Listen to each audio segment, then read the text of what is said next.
Hey guys, it's Chris you're seeing here back again from C&H Small Engine. I'm doing another video on one of the other machines I was working on here this morning. This is a Exmark Viking walk behind. It's a commercial unit. It's 48-inch cut path with three side discharge blades. I'm pretty sure they're high lift blades because they have about three different types. They have high lift, standard lift, and they have also the mulching.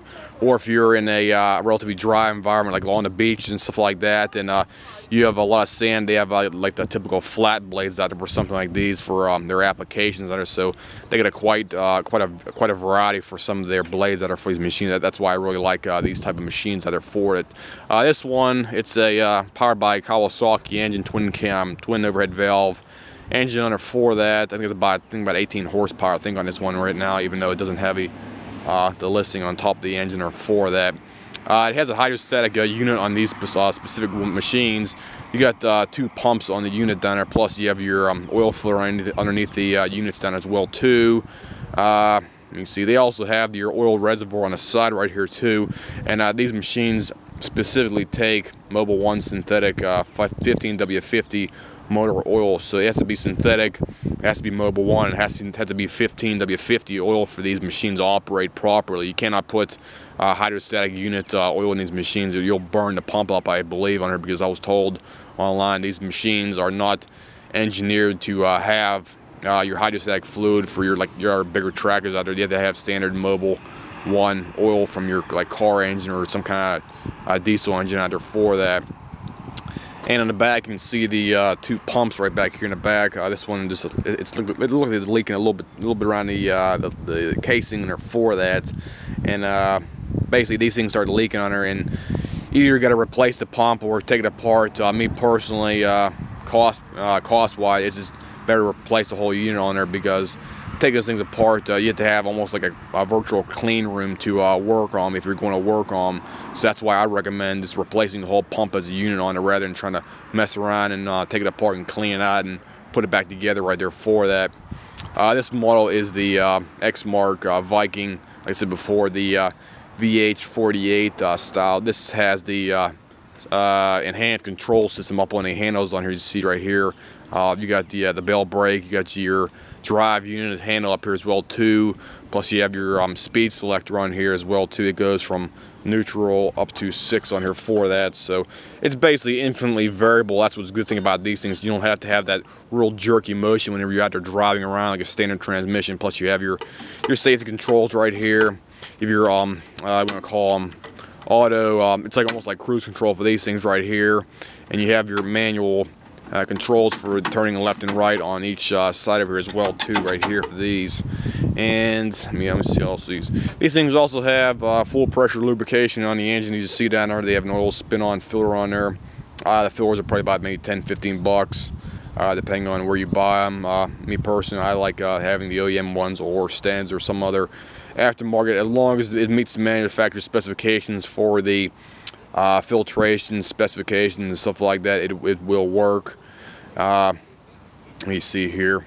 The deck is driven by one big belt on these machines. They have one big belt that goes from the engine down to the deck assembly under for that to drive all three blade units underneath here as well too. So you basically don't have to have multiple blades on these machines. You just have one big blade underneath there that drives the blades on these machines. Certain models have 2 blades for the deck. Other models don't. I believe this one only had 1 on here because I either replaced it a few years back, but I believe this one only has 1 deck belt underneath here for that. So other models, like I said before, other models will have multiple blades, maybe 2 for some models. Out of this one, I believe only has 1 underneath there for. I believe that's, if somebody else can have any other experience, you can probably correct me if I'm wrong about that, because I haven't worked on the deck on here for probably about 2 years. So I may be wrong on that aspect right there, but if I recall, that's correct. Only with 1 belt underneath there for that.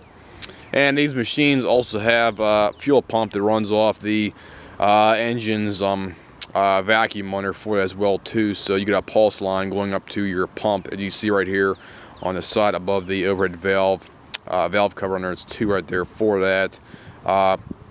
So you have full pressure, I should say. Well, it's not full pressure fuel flow, and it basically sucks it from the tank down. And you can also put a bigger fuel filter on the side of the fuel line right down here. Let me show you what it looks like right here. This is what the fuel filter is right. Get it out of the way there before you got there. You go right there. So get a nice big fuel filter on these machines right here. You can put Kohler, you can put Kawasaki fuel filters on these machines right here.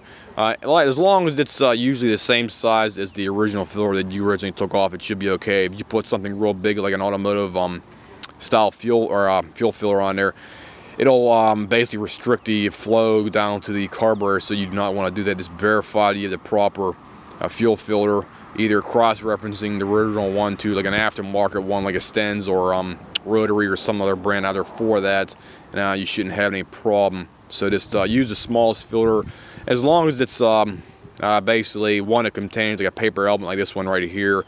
Some of the smaller ones like Briggs & Stratton's whites or the reds ones, I would not use on this machine. Just get the bigger ones like a step up, like the Kohler fuel fillers that are meant for your bigger overhead valve engines out there for it. You shouldn't have any problems at all. These decks are nice and thick on these machines right here. Let me just kick it. They're about, I think a quarter inch or a half inch on these decks there, I believe. But so they're pretty thick, and they won't have any problems if you hit some kind of rock or a stump out there for these, because they're built like a tank, I believe, on here. This machine's been well used by my customer, so he hasn't had a problem yet for this specific deck on here. But always be careful when you're out there cutting, because if you do hit a rock or some kind of big pipe in the yard, you can bust your deck out. Because I seen a guy do that to his walk behind a few years back. He actually split the blade right down where it actually bolts to the spindle assembly on his deck. So be mindful when you're cutting your grass out there, because if you split your blade right down the middle where it contacts the spindle assembly, that blade can fly out of there at maybe 200-300 miles an hour and possibly either stick in a tree, or if you're not lucky, you can hit somebody and possibly kill them for that. So just be mindful what you cut in your yard, and make sure your grass is okay out there for it, and you don't have any pipes sticking up in your yard like the 2 or 3 inch pipe or something like that out there. That's a very bad combination for your deck on there for that. So if anybody has any questions, comments, whatnot about something like this here that I work on, you can call me here directly if you know my phone number, or you can leave me a detailed message on my page, and I'll try to answer any questions that you may have. I'll see you guys.